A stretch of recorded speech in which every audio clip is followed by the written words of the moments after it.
Hugo Misana, le sniper comme on l'appelle chez nous. Sa cible aujourd'hui, le DS3 Crossback.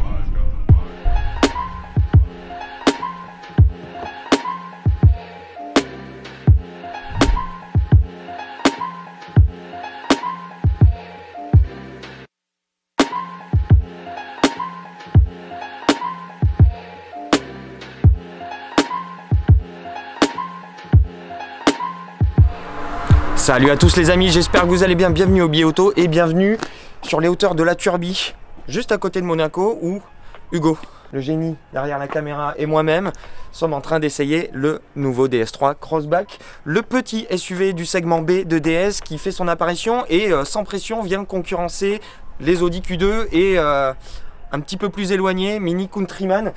Il inaugure, marque premium du groupe PSA oblige, la nouvelle plateforme CMP qu'on retrouvera très bientôt sur la nouvelle 208.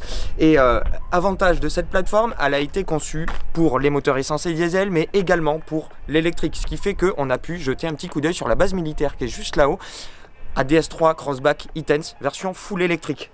On va parler d'abord de l'extérieur. L'extérieur, c'est spécial. On est sur le look DS, personnellement je suis pas trop fan, mais il faut avouer que ça a la particularité de vraiment se démarquer du reste du segment, que ce soit premium ou généraliste. On a un look propre au constructeur avec une calandre bien reconnaissable et ces feux entourés de ces petites paupières là qui sont plutôt agréables à l'œil. On a ici sur nos versions d'essai les feux matriciels avec les 15 faisceaux par feu qui vont à la manière d'un Matrix LED chez Audi par exemple, et tout aussi bien éclairé en plein phare, mais éviter d'éblouir toutes les autres voitures. Vous pouvez rester tout le temps en plein phare, c'est très sympa.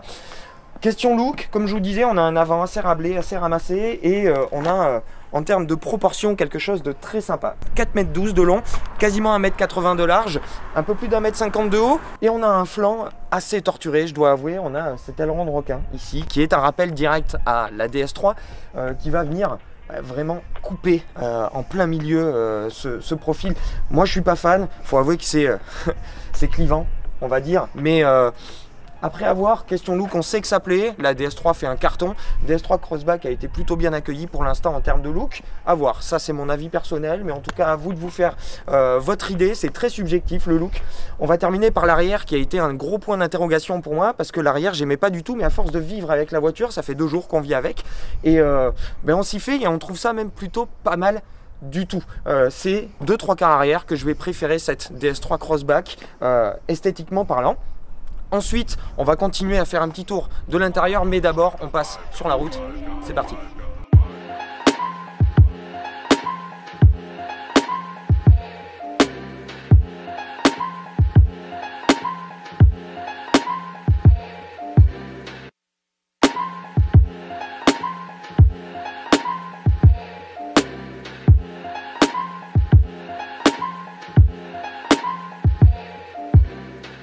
Nous voici à l'intérieur de ce DS3 Crossback et une chose est claire, la différenciation qui a été entamée par l'extérieur continue à l'intérieur, et on sent que DS veut incarner la haute couture automobile à la française avec quelque chose de très particulier mais plutôt bien fait, et ça se traduit bien dans cet intérieur.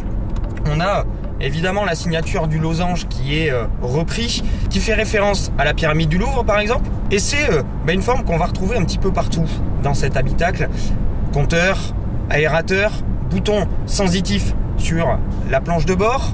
On a une construction assez horizontale en fait. On a vraiment un intérieur qui est étagé. On va avoir une partie haute du tableau de bord qui est extrêmement travaillé, avec un très beau plastique et un cuir surpiqué, moussé, travaillé. On sent que le souci du détail a été travaillé par le constructeur et qu'ils ont fait un gros effort d'agencement. C'est extrêmement bien fait et à l'œil c'est beau, c'est très beau à l'œil, et la très bonne impression continue au toucher. La qualité des cuirs est assez exceptionnelle, assez totalement même inédite dans le segment.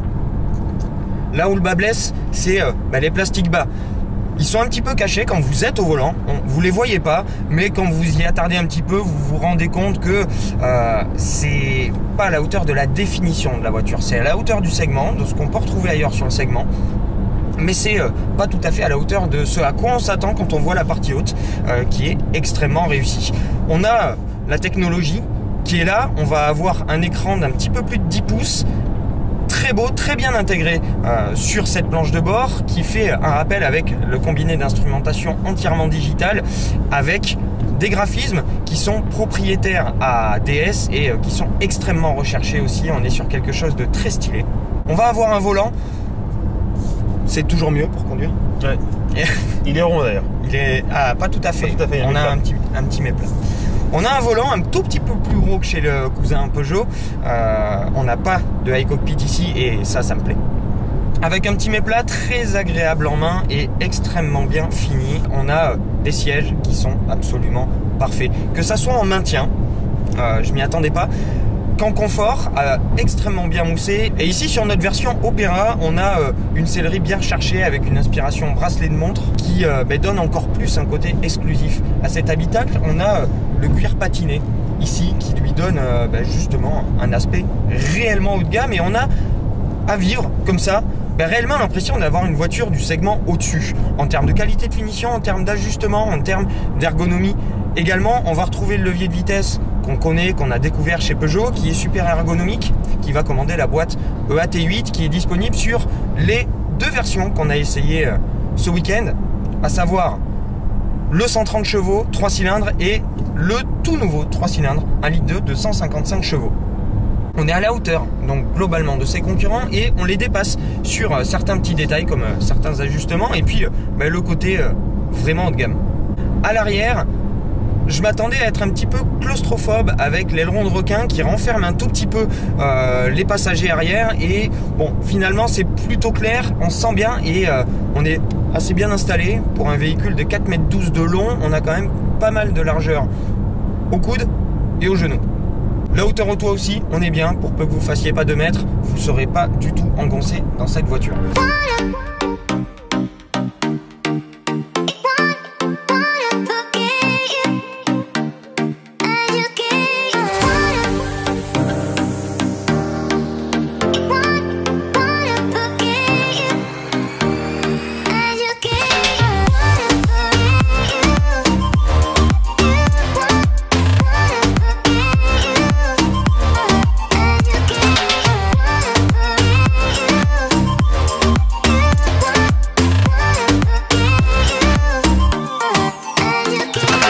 Sur la route, c'est là que ce DS3 Crossback m'a fait la meilleure impression.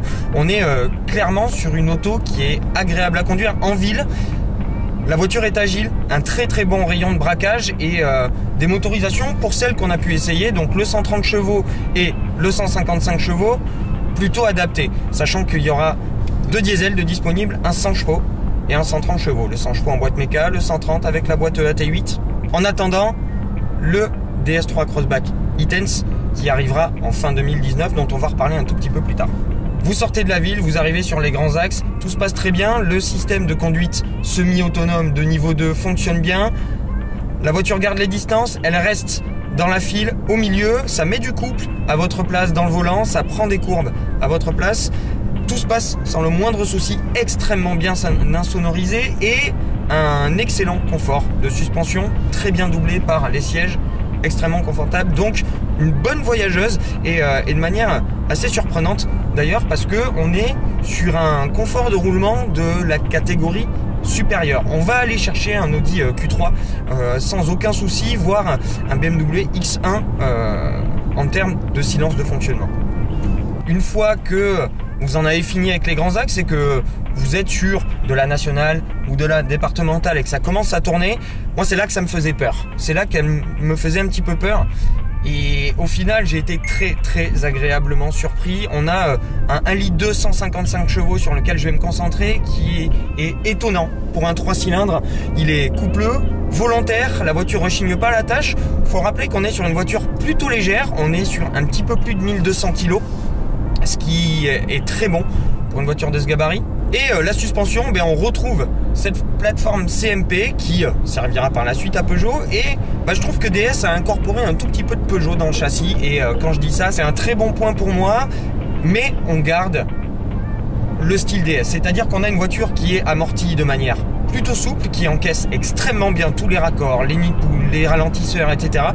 Vous êtes vraiment toujours dans un confort royal, à ceci près que quand ça commence à tourner, les petites épingles de la turbine tout à l'heure, la voiture ne se vautre pas, elle ne s'écrase pas, elle reste totalement composée.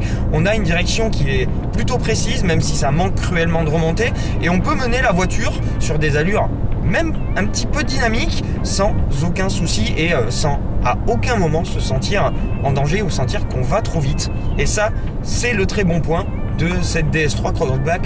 Pour moi, c'est sa tenue de route et sa polyvalence en fait dans l'utilisation. Vous pouvez avoir une voiture extrêmement confortable et vous pouvez avoir une voiture qui peut vous mener à bon train, même sur des routes secondaires. Et puis on a pu prendre un petit peu en exclusivité le volant sur une base militaire dans les hauteurs de la Turbie d'un prototype très avancé. On est sur les phases de finalisation de la voiture de la version e-Tense, donc full électrique, cousine de la future i208 de ce DS3 Crossback. Moteur électrique intégré donc à la plateforme, 136 chevaux, 260 Nm de couple et un couple toujours disponible, une voiture super vive et très agréable à conduire, silence de fonctionnement total et une version totalement indiquée quand vous faites de l'urbain et du périurbain. DS nous annonce en WLTP 320 km d'autonomie. 320 km, ça vous permet de faire de l'urbain et du périurbain, mais aussi de partir en week-end pour pouvoir conserver un petit peu d'autonomie et faire un petit peu d'autoroute. C'est pas une voyageuse, mais vous pourrez sans problème envisager des déplacements plus longs. Bon, on va parler budget. Alors on va commencer par la conso. Le 1,2 litre 155 chevaux, 3 cylindres essence turbo, est donné pour 5,5 litres en WLTP. Bon, je vais pas vous le cacher, nous on a fait l'essai sur les hauteurs de la Turbie, donc on est à beaucoup plus, c'est sûr, donc on pourra pas vous donner d'infos correctes là-dessus. Mais niveau budget, il y a un truc qui est intéressant, c'est que la voiture démarre à un petit peu plus de 23 000 € et va se positionner en version de pointe à 40 000 €. Ce qui fait qu'on est dans les codes du segment et pour des prestations qui sont égales la plupart du temps et parfois un petit peu meilleures. Ce qui fait qu'on arrive sur une alternative et voire une proposition extrêmement cohérente et très intéressante par rapport au cadre du segment aujourd'hui, je le répète, Audi Q2 Mini Countryman. Voilà, à l'heure du choix, donnez-lui sa chance, essayez et vous verrez ce que vous en penserez. Donc voilà, comme vous avez pu le constater, c'est une très bonne surprise. Je partais vraiment avec quelques a priori en essayant de rester le plus objectif possible et pour être tout à fait honnête, c'est une très bonne surprise pour moi. Ce DS3 Crossback, je vous passerai le côté esthétique. Moi je suis pas fan, mais pour ceux qui aiment ce style là, donnez-lui vraiment sa chance parce qu'on a un produit qui est extrêmement bien conçu, extrêmement bien construit, extrêmement bien pensé. Donc voilà, très belle offensive de la part de DS sur ce segment SUV B et sur ce segment B globalement, parce que ça peut être une alternative à plein d'autres concurrents potentiels. Donc voilà les amis, je vous laisse ici. On arrive à l'aéroport de Nice, on va reprendre l'avion en direction Paris. Moi je vous retrouve très vite pour de nouvelles aventures. Et quand je dis très vite, c'est très vite. Très bonne continuation, bonne fin de ce que vous êtes en train de faire et je vous dis à très bientôt. Ciao.